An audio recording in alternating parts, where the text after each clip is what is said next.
जय हिंद दोस्तों, स्वागत है आपका सोशियोलॉजी क्लासेस के हमारे यूट्यूब चैनल पे। तो आज हम देखने वाले हैं 18 जून 2024 को जो एग्ज़ाम हुआ था कैंसिल, उसका पेपर देखेंगे, उसका भाग 4 देखेंगे, एनालिसिस। तो इसके अलावा एक ज़रूरी सूचना आपके लिए ये है कि अभी तक आपने हमारा टेलीग्राम चैनल नहीं ज्वाइन किया है तो ज्वाइन कर सकते हैं, जहाँ आपको डेली 9 AM और 9 PM पर जो है लाइव क्विज करवाए जाते हैं। वहाँ जुड़कर आप डेली प्रैक्टिस कर सकते हैं, जिसका लिंक आपको वीडियो के डिस्क्रिप्शन बॉक्स में मिल जाएगा। तो देरी न करते हुए आज का पहला प्रश्न देखते हैं।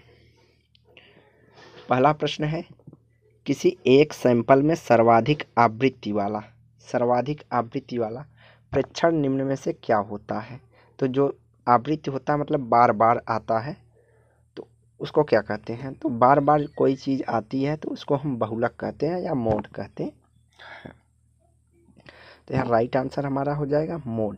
जैसे 1 2 4 1 3 5 4 3 4, और यहाँ पे जो नंबर लिखा है हमने, इसमें से बहुलक हमारा हो जाएगा 4, क्योंकि 4 जो है 3 बार आया है, कई बार आया है, इसकी आवृत्ति कई ज़्यादा बार हुई है, तो ये हमारा बहुलक हो जाएगा।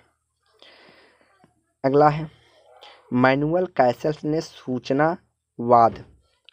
सूचनावाद को तीसरी औद्योगिक क्रांति की संज्ञा दी है।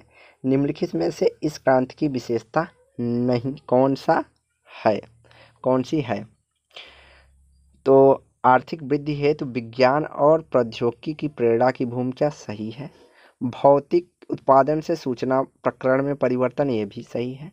औद्योगिक संगठन के नेटवर्क के रूप में नए रूपों का उभार और विस्तार, तो ये भी सही है। सामाजिक आर्थिक वैश्वीकरण का उदय, तो ये जो है सभी ऑप्शन यहाँ पे सही हो जाएंगे। तो मैनुअल कैसल ने आर्थिक वृद्धि हेतु विज्ञान एवं प्रौद्योगिकी की प्रेरक भूमिका की चर्चा की है। भौतिक उत्पादन से सूचना प्रकरण में परिवर्तन की बात कही है। औद्योगिक संगठन के नेटवर्क के नए रूपों के उभार की बात की है, और सामाजिक जो आर्थिक है वो आज वैश्विक लेवल पे चली गई, उसकी भी चर्चा ये करते हैं। तो यहाँ राइट आंसर हो जाएगा ABCD। अगला प्रश्न है match the colon. Panopticon model the prison जो कॉन्सेप्ट है वह मिशेल फूको की है। अगर बुक पूछे तो बुक है जर्मनी बेंथम की। उसके बाद सर्वेलांस सोसाइटी जो है वह डेविड लियोन से संबंधित है। वर्चुअल रियलिटी की बात करते हैं फेदरस्टोन एंड आर बारोस। और इथोस ऑफ साइंस आप जानते हैं कि मर्टन की बुक है। किसकी? मर्टन का कॉन्सेप्ट है इथोस ऑफ साइंस। तो panopticon model of prison David Lyon की पुस्तक है, सॉरी मिशेल फूको की कॉन्सेप्ट है। Surveillance society David Lyon, virtual reality Featherstone and Burrows, और ethos of science RK Merton. तो यहाँ राइट आंसर जो हो जाएगा वह हमारा हो जाएगा D। अगला प्रश्न है, निम्न में से किसे व्यवहारिक समाज का सुधारक माना जा सकता है। किसे व्यवहारिक समाज का सुधारक माना जाता है। तो व्यवहारिक समाज सुधारक के रूप में MK गांधी जी को जाना जाता है। किसको? महात्मा गांधी को। अगला प्रश्न है,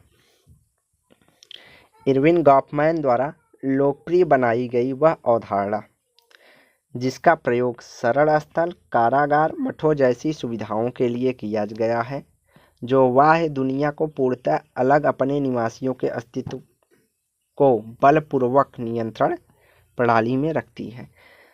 तो सरल स्थल, कारागार, मठ, इन जैसे संस्थाओं को इरविन गॉफमैन ने एक शब्दावली प्रदान की है, जिसको हम पूर्ण संस्थाएं कहते हैं। तो यहाँ पे जो होती है उसकी सुविधा वायु दुनिया से पूर्णतः अलग रहती है और उसको बलपूर्वक कंट्रोल किया जाता है, तो इसको हम संपूर्ण संस्था कहते हैं। अगला है, परिभाषा है कि एक वाक्यांश होती है जो किसी वस्तु का सार को सूचित करती है। तो परिभाषा के संदर्भ में इन्होंने कहा कि परिभाषाएं एक वाक्यांश होती हैं जो किसी वस्तु के सार अर्थात निष्कर्ष को सूचित करती हैं। तो निम्न में से यह कथन किसका है? अगस्त काम्टे, हर्बर्ट स्पेंसर, अरस्तु या प्लेटो? तो यह स्टेटमेंट हमारा अरस्तु से संबंधित है। अगला है, निम्न में से किसने अपनी पुस्तक का आरंभ इस अलंकृत प्रश्न से किया था कि स्पेंसर को अब कौन पढ़ता है?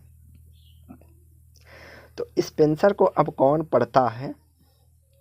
तो टालगट पार्सन्स ने अपनी पुस्तक में इसकी चर्चा की है कि स्पेंसर को अब कौन पढ़ता है। स्पेंसर बहुत पुराने हो गए हैं। स्पेंसर का मतलब जो उद्विकासी प्रक्रिया था उसकी बात में इन्होंने कहा, इन्होंने अपने जो प्रकार्यात्मक सिद्धांत की चर्चा की तो वहाँ पे इन्होंने कहा कि अब स्पेंसर को कौन पढ़ता है। अगला है, कार्ल मार्क्स की निम्न कृतियों को कालक्रम के अनुसार लगाना है। Holy Family, manifest of the Communist Party है, the Athens brahmanical of Louis Bonaparte, the poverty of philosophy, capital. तो द होली फैमिली जो हमारी है सबसे पहले आएगी, तो यहाँ जो राइट आंसर हो जाएगा थर्ड हो जाएगा। होली फैमिली जो हमारी आई थी, इनकी पुस्तक 1945 में आई। उसके बाद जो पुस्तक आती है द पॉवर्टी ऑफ फिलॉसफी 1947 में आती है। उसके बाद जो पुस्तक आती है वह द मैनिफेस्टो ऑफ कम्युनिटी की बात जो इन्होंने की 1848 में किया है।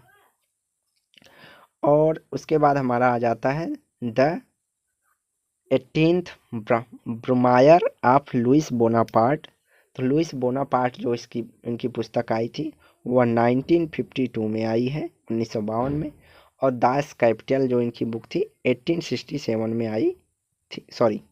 यहाँ जहाँ हम 19 लिखे सब 1845, 1842 और 1847 होगा। तो एक बार हम फिर से देख लेते हैं। ये 1845 में आई है इनकी पुस्तक। उसके बाद 1847 में इनकी ये पुस्तक आई है the poverty of philosophy. Communist manifesto 1848 में।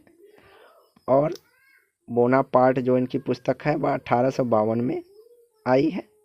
और कैपिटल, दास कैपिटल, यह 1867 में आई है। तो यह इसका क्रोनोलॉजी हो जाएगा ADBCE। तो हमारा राइट आंसर हो जाएगा थर्ड। अगला जो है प्रश्न है कि गिडिंग्स के अनुसार निम्नलिखित में से कौन सी आधुनिकता की मूल संस्थाओं का अंग नहीं है? तो गिडिंग्स ने पूंजीवाद की बात की, उद्योगवाद की बात की, निगरानी क्षमताएं अर्थात सैनिक क्षमता की बात की है, और लोकतांत्रिक व्यवस्था की जो है इन्होंने लोकतांत्रिकरण की बात नहीं की। प्रशासन की बात की है, ब्यूरोक्रेटिक प्रशासन क्षमता की बात की है, लेकिन लोकतांत्रिकरण की बात नहीं की है। पूंजीवाद, उद्योगवाद, सैनिक और प्रशासन, ये चार तथ्यों की चर्चा उन्होंने की है। तो अगला प्रश्न है हमारा, अभिजन पर निम्न समाज शास्त्री कृतियों का काल क्रमानुसार व्यवस्थित कीजिए, मतलब क्रम बताना है यहाँ पे।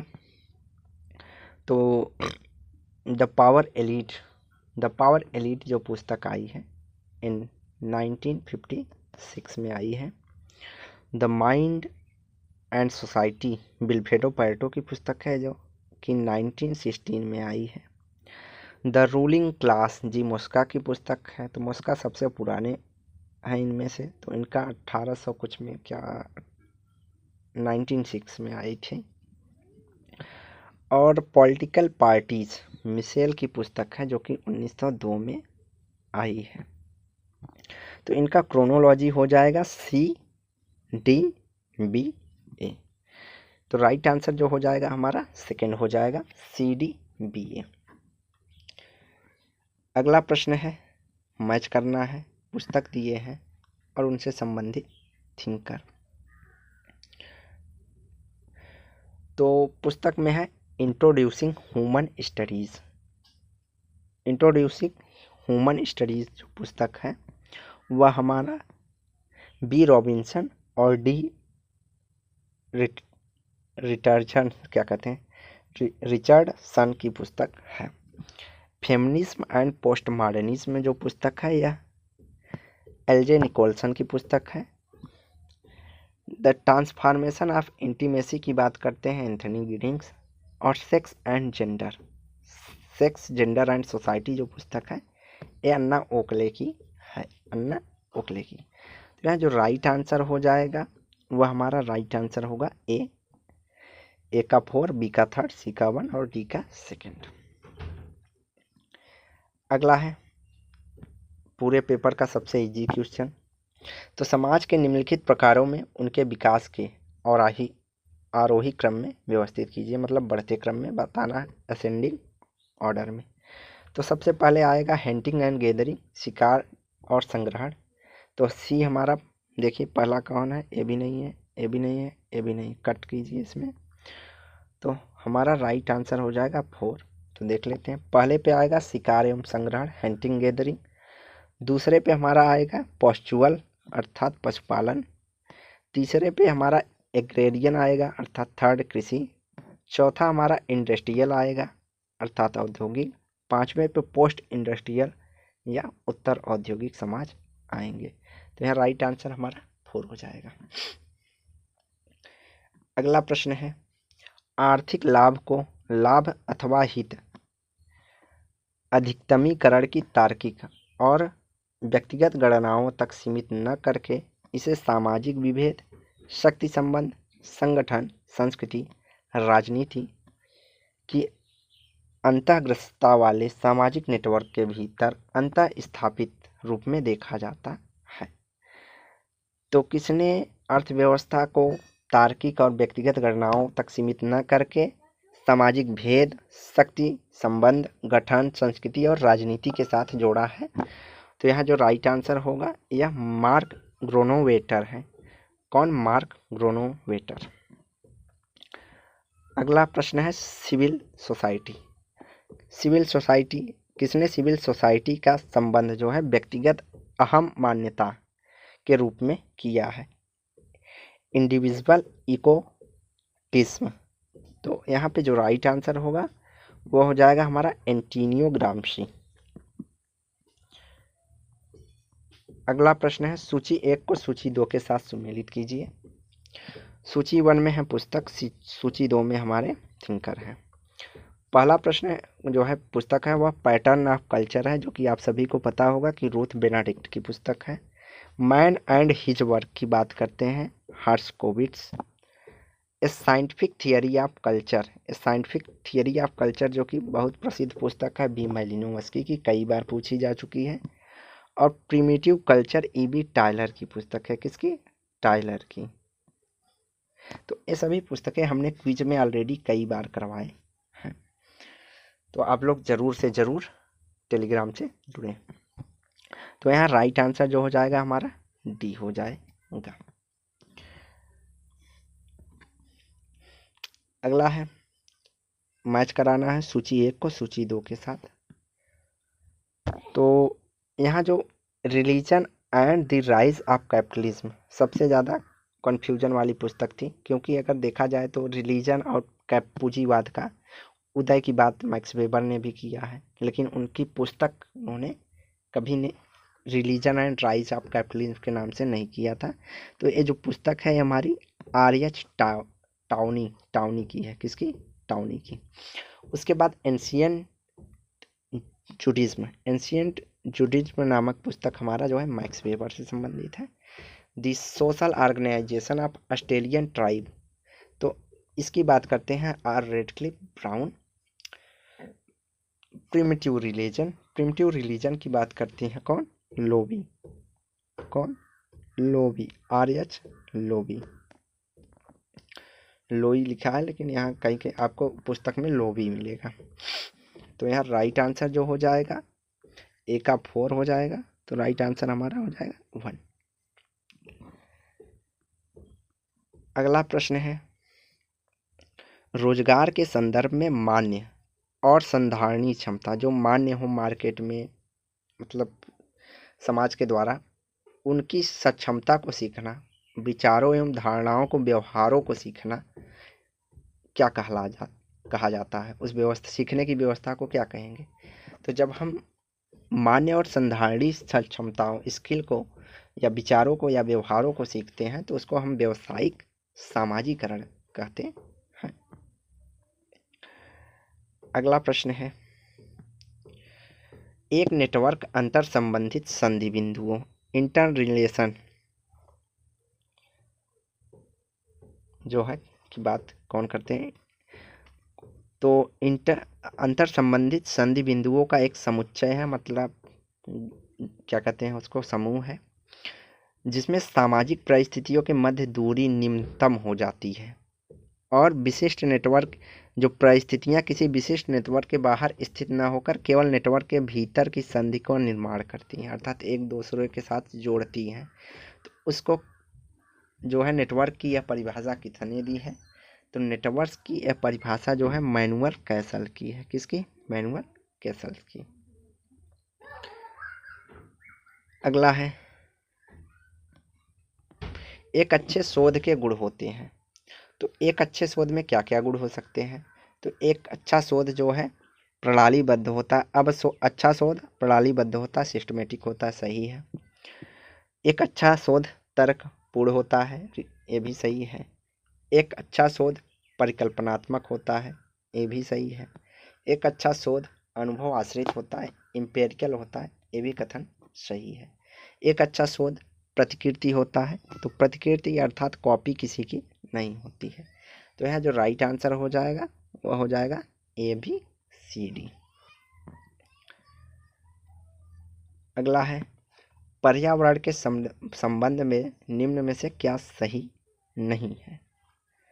तो निम्न में से क्या सही नहीं है पर्यावरण के संबंध में। तो पर्यावरण के संबंध में निम्न में से क्या सही नहीं है। इसका आशय है सामूहिक व्यवहार में उन सभी रूपों जिनका लक्ष्य मनुष्य की क्रियाओं और प्रकृति के पर्यावरण के बीच संबंधों के विनाशकारी रूपों को ठीक करना है, सही है। पर्यावरण प्रति सांस्कृतिक पर्यावरण का भी पोषण करता है, ये भी सही है। पर्यावरण नारीवाद पर्यावरण का अंग नहीं है, तो ये कथन हमारा गलत है। पर्यावरण नारी पर्यावरण परिस्थितिकी नारी पर्यावरण का अंग होती है। स्थानीय समूहों के स्थानों में अवांछनीय प्रयोग हेतु घुसपैठियों से रक्षा हेतु गोल बंद करना पर्यावरणवाद का अंग है। अर्थात लोगों को पेड़ काटना जो है, जाएंगे जब जंगल में पेड़ काटने लोग जाते थे तो जनजाति समाज के जो लोग होते थे वह उसका विरोध करते थे, वही स्टेटमेंट यह कह रहा है। तो पर्यावरणवाद के अंतर वो भी आए इनका। तो यहाँ जो पूछा है कि सही नहीं है, तो राइट आंसर हो जाएगा हमारा थर्ड जो है, सही नहीं है कि पारिस्थितिकी नारीवाद पर्यावरणवाद का अंग नहीं है। यह कथन ऑलरेडी सही है। तो आज की वीडियो जो है हम यहीं समाप्त करते हैं।